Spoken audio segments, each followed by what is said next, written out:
So I'm riding Venny. This is Carol's horse. I'm going to warm him up a little bit for her.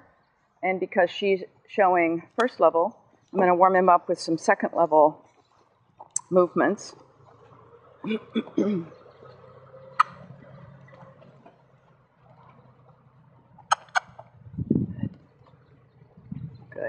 So those movements are going to be kind of a leg yield, not really a shoulder in, leg yield down the side, and then the renvers, and not a really perfect renvers, but something that makes him listen to my leg, my inside leg, my outside leg. Good. Good. So I don't want him quite so deep. Good. That's it. Good. So a horse with a big neck like this takes a little bit longer to warm up. Good boy. Good. Good. And sometimes a lot of patience and a lot of convincing that, yes, you really do want to do dressage. You really do want to get round. Yes, you do want to be submissive. We do want to have a partnership. Good. Right. Okay. Good. Good. Just let him get used to the tent. Come on. He's not used to seeing somebody else. Come on. Boy. So I'm trying to make him more reactive to my aids by using strong aids to begin with, and then lighter aids, so that when I hand him over to Carol, he's going to be soft and supple like butter. Can you hear me? You make it look so easy. Yeah. Oh, it just freaks me out. Come on. Come. Yeah. So when he gets stuck, that's one of his little tricks. It's not a trick, it's a reaction. One of his reactions is when you tell him to go more forward, if you use both legs at the same time, he gets his shoulders stuck together. So that's why I like to do a lot of lateral work in the beginning. Good. And then tap him on the shoulder, tap him on the butt, say, come on, wake up. Time to wake up. It's another day in paradise. Okay, good. Good. Another thing that's really good sometimes to help horses be a little bit more active is to push their haunches out as you get close to the corner, right? So it helps them from having that stuck feeling where you're telling them to go all the time and they're not going. So put my inside leg back a little bit. So I'm riding both hands together to the inside. That's good. Good boy. Right, good. Yeah. So right away, as soon as I make him straight, he starts to get stuck. So I just can't ride him straight in the beginning. Good. Good.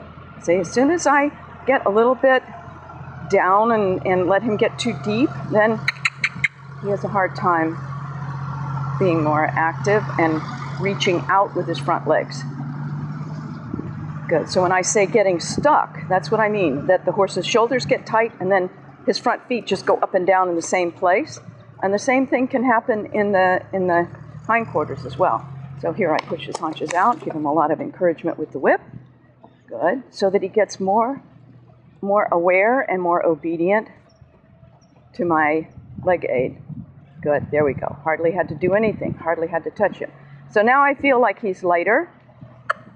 Good. I'm going to start with some rising trot. I'm going to do a similar program. Boy, he always goes through his clearing his nose and his throat. Good. Okay.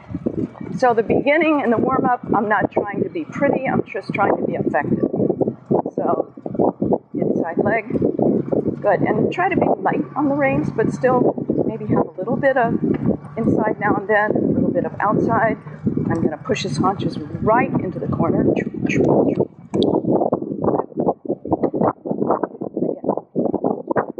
boy. I'm just going to continue around and change rein. Good. Good. boy. Good. So, push the haunches into the corner. That's it. Good. So the more warmed up he gets, the more I'll be able to ride him from my inside leg to the outside rein. But I have to wait. He's a big horse with a lot of muscle. Good. He likes to lean down on the bit like that. Good. And then instead of pulling back, I have to try to activate the haunches when I feel that. Because I know if I try to collect him at this point, it would be futile. Okay, now I like to also, with horses that are tight in the throat latch, I like to put them really deep and then start to work the suppling in a deeper frame. So not always the same every day, and not always the same thing at the same place. And what I want is for him to be more attentive. Good. Good. So, to that right aid, canter departure, inside seat bone. He was wonderful. Good. To the left. So that means my right leg and my left seat bone. He was terrible. Okay, good. Launches into the corner. Listen to my right leg. Good. Lift him a little bit. Punches into the corner. Yeah. Listen to that right leg. Yeah. Good. Sometimes these guys are really sweet and wonderful schoolmasters, but they get away with a lot. Good. Yeah. I want him more forward. When I use that clock, I want him to be more reactive. Good. Good. Wake up. Good. That's it. Okay. Now I think he's right. Now I can feel him chewing the bit. Still got to ride a little shoulder core all the time. Whether it's more leg yielding or more collecting, I can't ride even. Good. That's it. That's what I wanted. Now, not fast. How's that? Not fast. Okay, so the next, I'm going to go into the short side. And then I'm going to ride. Leg yield, away from the right leg. Good. And then straight. So now shoulder in. And don't pull me out of the saddle. And now leg yield. Good. And then straight. Don't pull me out of the saddle. Good. Good. Attaboy. Good. All right. Good. Okay. So Carol, now that I'm just doing it how I would do it at a show, you have to have a lot more variety. You can't wait the whole 20 minutes until he starts to be accommodating, because he doesn't give it to you. And then you have this feeling like, okay, I've done the 20 minutes, maybe now he's going to be ready. You got to do a little bit more, and these exercises are what I suggest. Leg yield his haunches into the corner. Leg yield straight. Cluck, and don't let him go faster. Make sure that he is going to respond wherever. I was telling this to someone else the other day. The cluck is like an accentuation point. It's like an exclamation point. So if I'm asking him to move off my right leg and he doesn't, and I go, good, that's it, right, exactly. So the whip is an exclamation point. The whip is an exclamation point. The cluck is an exclamation point. Your leg has to be subtle. See how that worked? Then I didn't have to do anything. But you got to understand that his initial reaction is not going to be good. It's not going to be what you want, but you have to know what you want. So what I want is him to respond to a lighter outside leg aid. Now we'll see if I can cluck. That was better. Better. So I only had to really get after him one time. No, don't pull the reins out of my hand. Okay, good. You can stretch down, but you are not allowed to pull me out of the saddle, or Carol. Good. So you see I leaned back and I activated him, but I just did it with one leg and I kept moving him away. I didn't put him in the same spot and say activate, because that's piaffe. And then these horses that know how to do that, they do that out of resistance rather than cooperation. Okay. All right, so the whole idea is to tune him into your level of aids. Whatever strength you've got in your body, you want to just be able to use a little of it and have him respond. Okay, so I'm going to try that trot canter transition, but I'm not even going to wait. I know he's not going to listen to my right leg very well, so I'm going to spank him before he even makes the mistake. Okay, so I get him supple on the outside rein. I'm going to trot to begin with, because that's the problem. From the walk, it's not that hard, but from the trot, it is. So I get him nicely supple to the left, not too down, put my outside leg back. Good. Yeah, right. So I had to spank him again. Good. Good. I'm going to do it one more time. So some of this is not your fault, just like we always say. Not your fault, it is your problem. I don't recognize. Yeah, exactly. Yeah, right, right. Okay, so here we go again. I sit back, lighten my knees. Good. So he has to push a little bit into my hands before the canter transition. Not push into it like when he's dragging me out of the saddle. But I have to lean back and feel, okay, there he is. And then I have to squeeze hard with the right spur. Okay. Okay. There, that was a better transition. If you don't think about things, they don't work as well. And literally, we changed horses in midstream. Yes, we did. Okay, so now, Carol, you saw how I did it. What you have to do is do the same thing for you and him. You have to be trying to recognize what you mentioned when you were getting on, when we were changing, is that you just didn't recognize when he's not responding. Well, if your leg is pretty loose most of the time, and then you put one of them on, something's got to happen. So if you want his haunches to go into the corner, his haunches have got to go into the corner.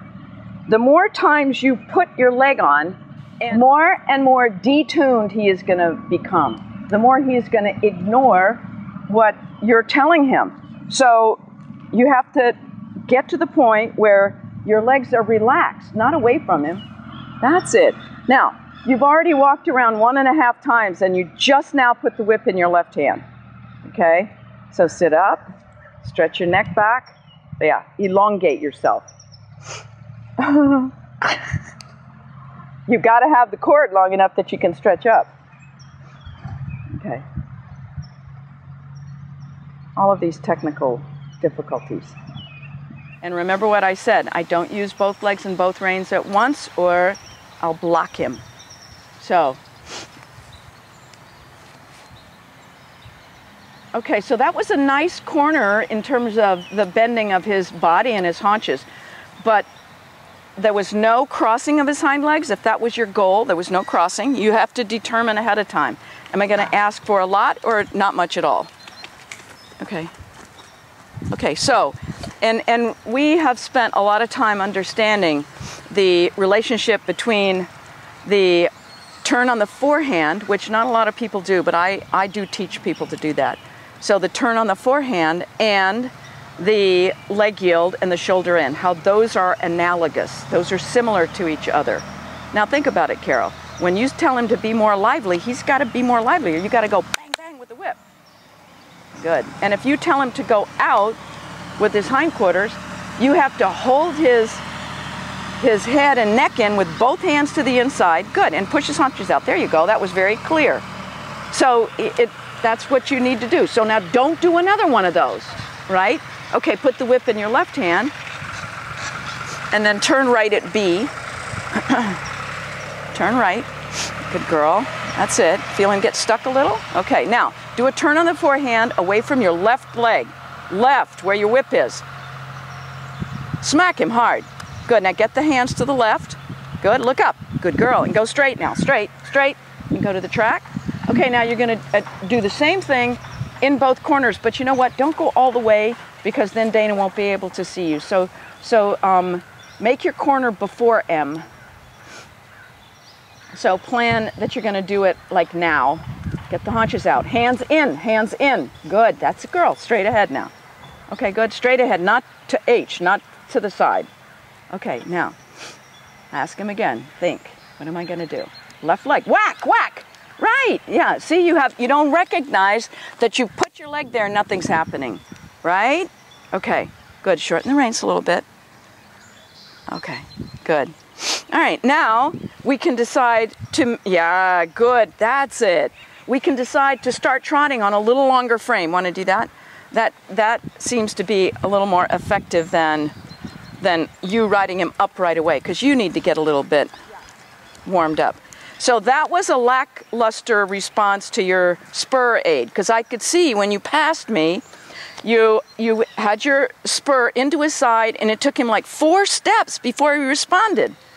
So you want a quicker response. You do know when you're using your leg. I'm sure of that.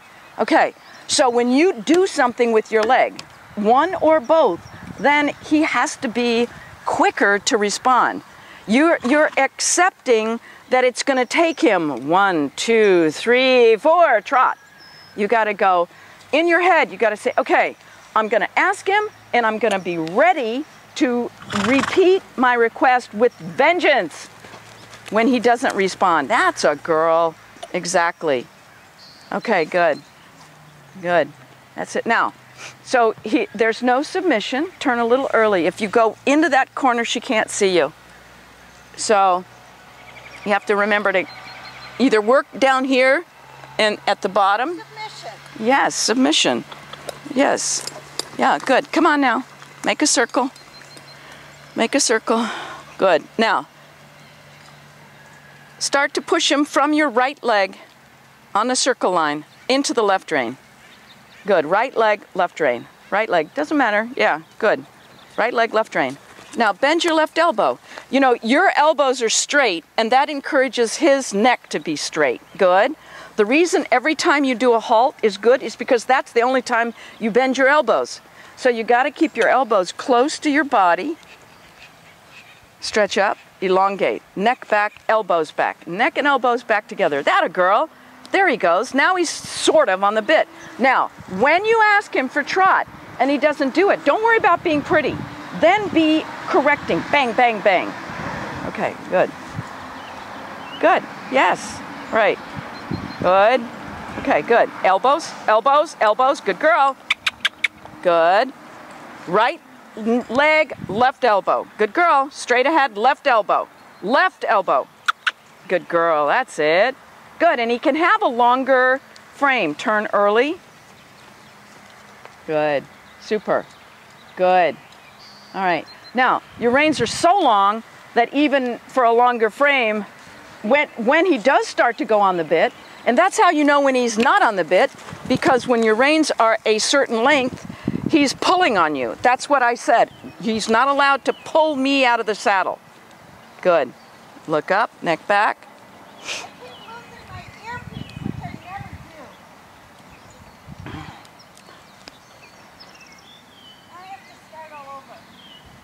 Yeah. So you can take a break whenever you can take a break.